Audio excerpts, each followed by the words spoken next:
सेवा आयोग की जो होता है जो भर्ती हुई है आरओ, और ये आरओ की जो वैकेंसी आई है इसका हम डेट बताते हैं कब से कब तक है डेट इसका। तो आपको देख लीजिए जो आरओ की डेट है इस समीक्षा अधिकारी के लिए 2023 की परीक्षा ऑनलाइन जो होता है 9 अक्टूबर से जो होता है आपकी जो होता है ऑनलाइन प्रारंभ कर दिया गया है। और ये लगभग जो होता है 9/11/2023 तक 9 नवंबर तक ले जो होता है इसका चलेगा। और इसी समय जो होता है बैंक अकाउंट में जो होता है उसका शुल्क भी जमा करने का तिथि यही है आपका 9 नवंबर ही आखिरी तिथि होगा। तो आप जो होता है ओटीआर के माध्यम से जो होता है फॉर्म अप्लाई करेंगे। पहले आप जो होता है ओटीआर कराएंगे, ठीक है। महत्वपूर्ण चीज है कि सबसे बड़ी ओटीआर का है, ऑनलाइन आवेदन से पूर्व पहले आपको ओटीआर कराना होगा। और जब तक ओटीआर नहीं कराएंगे आप वेबसाइट आपको दिया गया ओटीआर का यहाँ पर देखेंगे, ठीक है। तो यहाँ पर जाकर पहले आप ओटीआर फॉर्म भर लीजिए, फिर 72 घंटे पूर्व आपको आयोग की वेबसाइट पर जो होता ओटीआर नंबर प्राप्त कर लिया जाएगा, आपको दे दिया जाएगा। इसके जब ओटीआर नंबर प्राप्त कर लेंगे तो इसके बाद जो होता है आप फॉर्म अप्लाई कर सकते हैं।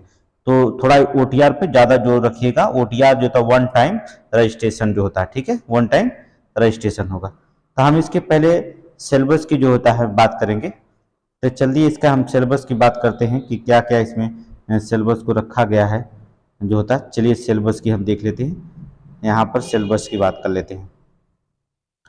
हमें सिलेबस से ही मतलब है कि क्या क्या परीक्षा में सिलेबस है, देखिएगा।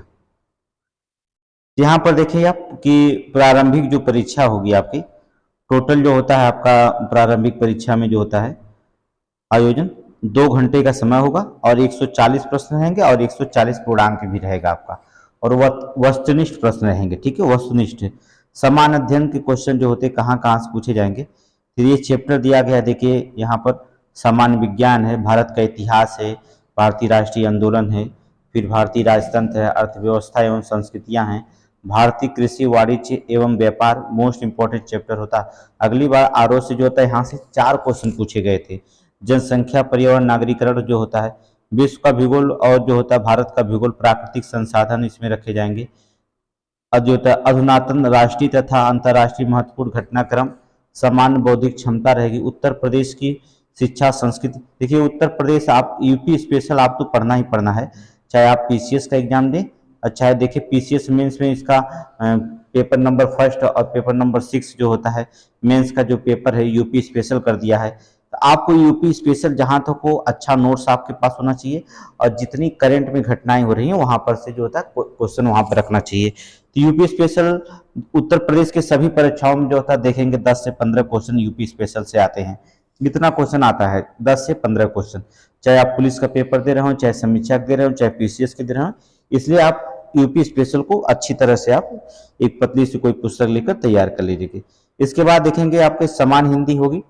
समान हिंदी में देखा जाए तो इसमें क्वेश्चन जो पूछा जाएगा समान हिंदी का प्रारंभिक परीक्षा में ये भी वस्तुनिष्ठ होंगे। इसमें 60 प्रश्न होंगे और पूर्णांक भी 60 नंबर का होगा। इसमें कुछ ज्यादा नहीं है, देखेंगे विलोम से जो होता है आपका 10 क्वेश्चन आएगा, विलोम से 10 क्वेश्चन है। वर्तनी जो होता है शुद्धि अशुद्धि जो होती है देखेंगे तो 10 वाक्य रहेगा, इसमें भी 10 प्रश्न रहेंगे। अनेक शब्दों का एक शब्द 10 शब्द इसमें रहेंगे। तत्सम तद्भव जो होता है 10 रहेंगे। विशेषण विशेष भी 10 रहेंगे। और यहाँ पर देखेंगे पर्यायवाची भी आपका 10 क्वेश्चन रहेगा। तो बस ये 60 क्वेश्चन हो जाएंगे। बहुत ज्यादा इसमें संधियां जो होता पढ़ने की जरूरत नहीं है, बहुत ज्यादा इसमें सिलेबस नहीं है, लेकिन जो भी है आप देख लीजिएगा। इसमें अगर 60 क्वेश्चन आता है तो हर बार देखते हैं लड़के कोई 53 क्वेश्चन कर लेता है, कोई 54, कोई 55 तक लेके चला जाता है 60 क्वेश्चन में। इसलिए आप हिंदी को कमजोर मत समझिएगा। आप जो होता है 55 तो लेके लड़के जब चले जा रहे हैं 55 54 लड़के होता है। एक बार एक लड़का जो होता है 58 नंबर लेके चला गया 60 क्वेश्चन, सोचिए हिंदी में। तो यहाँ पर जो होता है ये क्वेश्चन आपको इतनी कमजोर नहीं समझना है, इसको बहुत ध्यान से होता है पढ़ना पड़ेगा। तो ये जो होता है प्रीलिम्स का क्वेश्चन हो गया। इसके बाद जब आप क्वालिफाई कर लेंगे प्री को तो यहाँ पर टोटल जो होता है 200 पूर्णांक योग रहेंगे। जब आप क्वालिफाई कर ले जाएंगे तब आपकी जो होता है मुख्य परीक्षाओं के लिए जो होता है किया जाएगा। मुख्य परीक्षाओं में देखा जाए तो इसमें भी जो होता है प्रारंभिक परीक्षा जो होता है समान अध्ययन भी अगर देखा जाए फर्स्ट पेपर जो होगा समान अध्ययन का उसमें 2 घंटे का समय दिया जाएगा और 120 प्रश्न रहेंगे, पूर्णांक भी आपका 120 रहेगा। और दूसरा जो होगा समान हिंदी और आलेखन रहेगा जो खंड 2 में होगा, ऊपर आप जो रखा जाएगा। खंड 1 में क्या रहेगा समान हिंदी में देखेंगे ये 2.5 घंटे का पेपर होगा, ठीक है, 2.5 घंटे का होगा, पूर्णांक रहेगा 100 नंबर का। इसमें देखिए क्या क्या पूछा जाएगा, दिए गए गद्यांश का शीर्षक पूछा जाएगा, सारांश और 3 रेखांकित अंशों की व्याख्या की जाएगी। तो आपको क्वेश्चन हम बता देंगे कहाँ कहाँ से आएगा, पेपर आपके सामने रख दिया जाएगा, ठीक है। यहाँ पर 3 नंबर रहेगा, 3 3 6 बार 21 अंक का ये होगा, पूरा पूर्णांक 100 नंबर का है, ठीक है। फिर इसके बाद जो होता है यहाँ पर दिए गए किसी सरकारी पत्र या सारणी के रूप में जो होता है सार का लेखन करना होगा आपको। यहाँ पर ये भी जो होता है कितने अंक होगा, 15 अंक का हो जाएगा। फिर पत्राचार होगा 24 अंक का हो जाएगा। पत्राचार में आपको शासकीय या शासकीय पत्र हो सकता है, कार्यालय या आदेश आज्ञा परिपत्र हो सकता है, या फिर जो होता है विज्ञप्ति होगा, या टिप्पणी प्रतिवेदन या अनुस्मारक हो सकता है। ये 3 पत्रों में से कोई भी पत्र आपको लिखने के लिए आ जाएगा, या तो आपको तीनों लिखना होगा, ठीक है। यहाँ पत्र लिखने के लिए आएगा। दूसरी चीज होगा इसमें फिर पारिभाषिक शब्दावलियां होंगी, जिसमें प्रशासनिक और वाणिज्यिक शब्दावलियां होंगी। अंग्रेजी से हिंदी में जो करना होगा 5 शब्द, वो 10 अंक का होगा। फिर आपको हिंदी से अंग्रेजी में 5 शब्द करना होगा, वो भी 10 अंक होगा। फिर मोहरियां और लोकोक्तियां होंगी, जिसमें केवल 5 प्रश्न हो जाएंगे, वो भी 10 अंक होगा। ये जो होता है, अब दूसरी चीज होता है थोड़ा सा कंप्यूटर ज्ञान भी जरूरी होता है। कंप्यूटर ज्ञान 10 अंक का होगा। ये टोटली जो होता है 40 नंबर हो जाएगा, ठीक है। तो यहाँ पर देखेंगे ये पूरा 100 अंक का इसमें रखा जाएगा। 2.5 घंटे का पेपर होगा, ठीक है। खंड 1 में समान हिंदी और लेखन की बात कर रहे हैं, ये देखिए समान हिंदी और लेखन की बात हम कर रहे हैं। फिर इसके बाद खंड 2 में चले जाएंगे आप। खंड जब 2 में जाएंगे तो यहाँ पर देखेंगे वस्तुनिष्ठ प्रश्न होगा, समान अध्ययन जो सामान्य जो होता है शब्द ज्ञान और व्याकरण का, वह ऑब्जेक्टिव प्रश्न आएगा। विलोम से जो होता है 6 रहेंगे, 6 शब्द 12 अंक के होंगे। वाक अर्थहीन शब्द 6 अंक रहेंगे, 12 अंक के होंगे।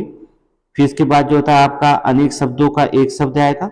जो देखेंगे प्रीलिम्स में जो पूछा गया है वही टॉपिक जो था मेंस में उठा करके भी दे दिया जाएगा, लेकिन इसमें 6 शब्द दिया जाएगा, और एक शब्द जो होगा 6 प्रश्न होंगे इसमें, लेकिन एक जो था 12 अंक का हो जाएगा। देख रहे हैं ना, 2 अंक का हो जाएगा, 6 दूना 12 हो जाएगा। इसमें जो होता है 6 शब्द दिया जाएगा, मतलब 6 प्रश्न इसमें होंगे, और सभी प्रश्न 2 अंक के होंगे, जिससे 12 अंक दे दिया जाएगा। तो पूरा सिलेबस जो होता है देखेंगे खंड 2 का आप देखें ऑब्जेक्टिव जो होगा आधा घंटा का सिर्फ पेपर होगा, और पूर्णांक 60। वहां पर देखेंगे तो जो आपको हिंदी का पेपर जो रखा गया है प्रारंभिक परीक्षा में, वो 1 घंटा का रहेगा। देख रहे हैं 1 घंटा का रहेगा, 60 क्वेश्चन रहेगा, और पूर्णांक 60 नंबर का रहेगा। लेकिन यहाँ पर क्वेश्चन आधा घंटा कर दिया गया है, और आधा घंटा का क्वेश्चन कर दिया गया, लेकिन एक क्वेश्चन जो होता है पूर्णांक 60 ही का रखा गया है, लेकिन एक देखिए क्वेश्चनों की संख्या घटा दी गई है। वहां पे 6 दहा में 60 होगा, यहाँ 6 के सिर्फ 36 प्रश्नों को रखा गया है। देख रहे हैं ना, 36 प्रश्नों का, 6 25 30 प्रश्नों को रखा गया, ठीक है। केवल 30 प्रश्नों का यहाँ पर रखा गया, देख रहे हैं। तो यहाँ पर 30 प्रश्न हैं जो अंक दे रहे हैं, तो 12 25 60, ठीक है। तो यहाँ पर देखिए फिर इसके बाद आपका एक 3 घंटे का जो पेपर होगा, वो 3 घंटे का आपका जो एक पेपर लिया जाएगा आपका 3 घंटे का हिंदी निबंध होगा, जिसमें 100 पूर्णांक 20 होंगे। इस प्रश्न में 3 प्रश्न होंगे आपको, और प्रत्येक प्रश्न से सिर्फ एक शीर्षक होगा, क ख ग जैसे करके दिया जाएगा, और दी गई सीमा शब्द में कुल 3 निबंध लिखने होंगे आपको, ठीक है। और 3 निबंध लिखने होंगे। अब देखिएगा शब्द सीमा आपकी केवल 600 होगी, 600 से अधिक सीमा नहीं हो सकती, ठीक है। देखिए 610 अंक हो जाए चलेगा, ठीक है, लेकिन निबंध अच्छे से लिखने की कोशिश करिए। 510 अंक हो जाए चलेगा। तो पहले आप निबंध का प्रैक्टिस करना सीखिए, कि निबंध पे प्रैक्टिस करेंगे कि हम ऐसा नहीं कि 600 कह रहा तो 700 शब्द में चला जाए, 600 कह रहा तो 500 के नीचे ही 400 में खत्म कर दे, ऐसा नहीं। देखते आयोग ये देखता है कि अगर 600 शब्द सीमा है, आपका 500 अगर 80 है तब भी चला जाएगा, 590 है तब भी चला जाएगा, 570 तक अच्छे लिख दिए तब भी चला जाएगा।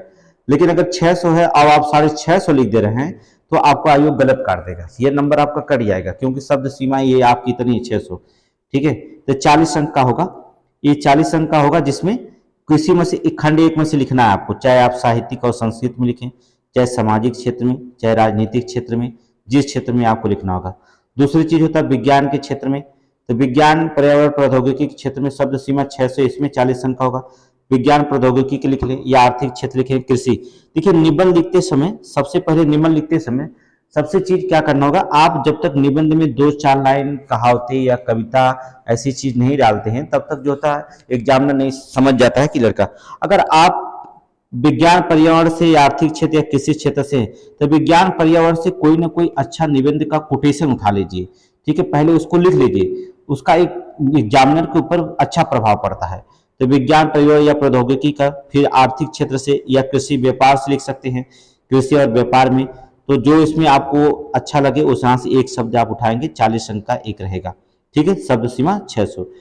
इसके बाद जो होता है आपका, यहाँ पर देखेंगे आपका राष्ट्रीय अंतर्राष्ट्रीय घटनाक्रम होगा 600 शब्द का, 40 अंक का, या प्राकृतिक आपदाएं, भूस्खलन, चक्रवात, भूकंप, बाढ़, सूखा इत्यादि, यहाँ पर भी आपका निबंध लिख सकते हैं। या राष्ट्रीय विकास योजनाएं जो जो चल रही हैं सरकार की तरफ से, किसको लाभ मिला, किसको हानि मिला, यहाँ पर देख सकते हैं। उत्तर प्रदेश के परिप्रेक्ष्य में ज्यादा लिखने की कोशिश करेंगे तो आपको ज्यादा ही नंबर मिलेगा। तो आपका 120, 60 और 120 मिलाकर के कितना अंक हो जाएगा टोटल, 400 अंक जो होता है इसमें शामिल किया गया है। तो ये इतना जो होता मेंस का सिलेबस जो होता रखा गया, बहुत ज़्यादा सिलेबस नहीं है, बस आपको पढ़ने की ज़रूरत है, ठीक है। पूरे सिलेबस जो होता है आप कवर कर लेंगे, कोई दिक्कत नहीं है। और ऑब्जेक्टिव क्वेश्चन जो होता है, ये पूरा जीएस का कोर्स जो होता है, हम जो होता है आपको 13 तारीख से जो होता है पूरे जीएस का कोर्स जो होता है कवर कराएंगे, जो होता है ऑनलाइन क्लास में जो होता है पूरे के पूरे जीएस क्लास जो होता है हम कवर करा देंगे इसमें से। ये जीएस का पोर्शन पूरा होगा, और हिंदी का भी पोर्शन जो होता है आप हमारे यूट्यूब पे बने रहिए, आपको जो होता है यहाँ से पूरा कोर्स कंप्लीट करा दिया जाएगा, ठीक है।